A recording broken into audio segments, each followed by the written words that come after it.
asli muhabbat, asli yaxshi ko'rishlikni bilasizmi nima? Qayerdan shuru bo'ladi? Sizni Alloh yaxshi ko'rsa, sizga Alloh muhabbat qilsa, hamma zot shundan shuru bo'ladi. Sizni Alloh yaxshi ko'rsa, hamma olam yaxshi ko'radi. Hamma olam yaxshi ko'radi. Xulosa oldik. Payg'ambarimiz aytadi, har kimniki, har bandaniki Alloh yaxshi ko'rsa, Hazrat Jibril haqir ekan. Aytgan, ey Jibril, men faloni bandamni yaxshi ko'raman. Sen ham yaxshi ko'r. Hazrat Jibril ham yaxshi ko'rar ekan. Hazrat Jibril ahli osmonga aytgan, ey ahli osmon, Alloh faloni bandasini yaxshi ko'radi, sizlar ham yaxshi ko'ringlar. Ahli osmonlar yaxshi ko'rar ekan. Va so'ngra uni muhabbatini ahli zaminga qaror bergan.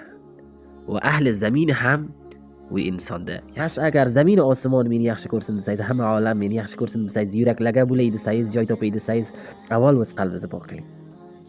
Avval o'z yuragingizni pok qiling. Allohga sodiqona bandagilik qiling. Allohni bo ixlos ibodat qiling. Allohni muhabbatini o'zingizga jalb qiling. Hamma sizni yaxshi ko'radi. Hamma olam sizni yaxshi ko'radi. Zamin va osmon zamon sizni yaxshi ko'radi.